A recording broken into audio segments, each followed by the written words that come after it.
When a U.S. senator flat out warns that documents may be destroyed to cover up a potentially unlawful military operation, you know the situation is far more serious than political drama. Blumenthal isn't just criticizing Hegseth, he's accusing him of trying to hide the truth. You've seen the Signalgate report that the defense IG sent over? I haven't. I'm going to be seeing it a little bit later this morning. Do you get the sense that there's any appetite among your Republican colleagues for any sort of extension of the Affordable Care Act tax credits in the next couple weeks? There's definitely an appetite on the part of my Republican colleagues because they're hearing from their constituents who are deeply upset about the skyrocketing premiums. They're being hit by this sticker shock. And I'm hearing from a lot of Republican colleagues that what they need is a green light from the White House to go forward with a proposal that is gaining real traction among the American people who want affordable health care insurance. You said yesterday you'd like to see Admiral Bradley come to the Armed Services Committee sometime next week. Has there been any development on that? There'll be some private meetings, evidently, with Admiral Bradley. What we need now really is subpoenas for all of the records, including the videos, transcripts of oral communications, the executive order that Hegseth issued. I'm very fearful we're going to see loss of records, possibly destruction of documents, because so much is at stake in terms of criminal culpability here. And I want to see this investigation begin intensely and immediately. Hegseth has to be held responsible for issuing the order that led to not only the killing of these two survivors of the shipwreck against international law and possibly a war crime, but also the entire set of strikes that has destroyed 23 or more of these boats and killed more than 80 people. Senator Kane said that he feels that Pete Hegseth kind of threw Admiral Bradley under the bus. Do you feel the same way?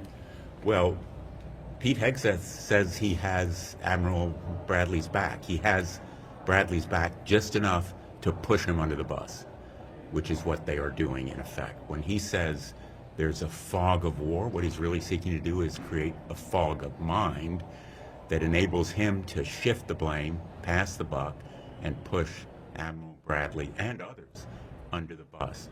We cannot allow a political leader to make a career professional military man a fall guy here. And Pete Hegseth should have the courage to step forward and say, it's my responsibility, I'm going to own it. Senator, what do you make of the outcome of the meeting between Witkoff and Putin in Moscow? I think that what we're going to see is more of the same. Putin stalling and stonewalling, trying to gain time so he can conquer more territory and weaken Ukraine through the aerial reign of terror that he has imposed. And what we need now is peace through strength, not granting Vladimir Putin a Christmas wish list. Right now, the two elves over there, Witkoff and Kushner, are taking Putin's wish list for Santa Claus. And what we really need is someone to stand up to Putin and say, we're going to provide the arms necessary for Ukraine to defend itself successfully. Peace through strength is the only strategy that works. Appeasement is futile.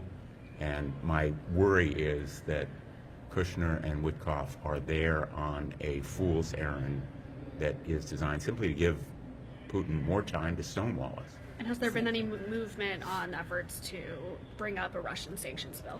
I think we are ready to go with a Russian sanctions bill as soon as we know what the outcome is in Moscow and Kyiv right now. Until the talks are in some way finished there, as I hope there will be, because allowing them to go on indefinitely simply gives Putin more time to stonewall us. Senator, the House is trying to designate the Muslim Brotherhood today into a foreign terrorist organization. What do you think about that?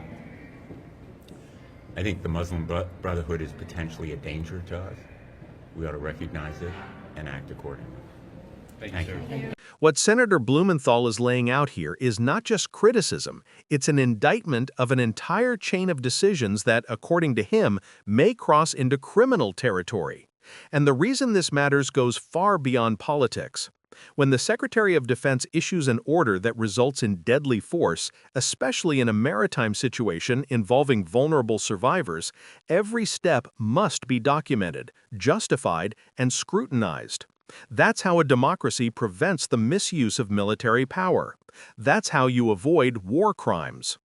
Blumenthal is sounding the alarm about something deeper, the possibility of lost records, manipulated communication logs, or destroyed evidence.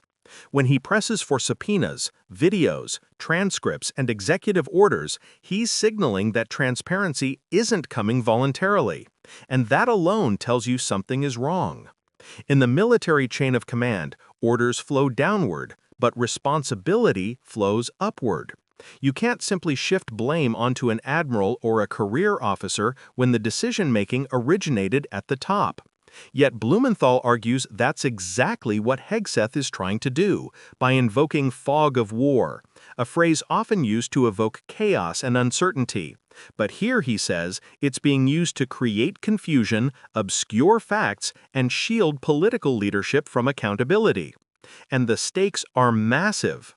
Blumenthal is referencing the destruction of over 23 boats and the deaths of more than 80 people, events that involve potential violations of international law and potentially the rules of engagement. These aren't abstractions. These are real lives lost, real families shattered, and real questions about whether U.S. military force was used lawfully. That is why he keeps emphasizing urgency. Investigations delayed are investigations compromised. Records don't just vanish on their own. They vanish when people want them to vanish. There's also a secondary layer to this clip, the broader message it sends to allies and adversaries. If a Secretary of Defense is perceived as politically motivated, reckless, or evasive, it weakens the credibility of the United States in global security matters. That's why Blumenthal's warning is so direct. When he says Hegseth has to be held responsible, he is describing the fundamental principle that military decisions carry legal and moral weight. You don't get to play politics when lives are at stake. Then he pivots to Putin, sanctions, and the U.S. delegation in Moscow. And the common thread is the same. Leadership matters. Strength matters. Accountability matters. Whether it's holding a Secretary of Defense responsible for deadly orders or ensuring Putin doesn't use diplomacy as a stalling tactic, Blumenthal's point is consistent. The United States cannot afford leaders who lack seriousness, transparency, or resolve. This clip is ultimately about the importance of truth in matters of war and foreign policy. If the facts aren't preserved, if blame is shifted downward, if investigations stall, then democracy loses its guardrails. And that, more than any single political dispute, is the danger Blumenthal is warning about. If you appreciate analysis that doesn't just skim the surface but actually explains the stakes behind the headlines, make sure to subscribe to Left Lens. Hit the like button to support independent commentary, drop your thoughts below, and share this video so more people understand what's really happening behind these decisions.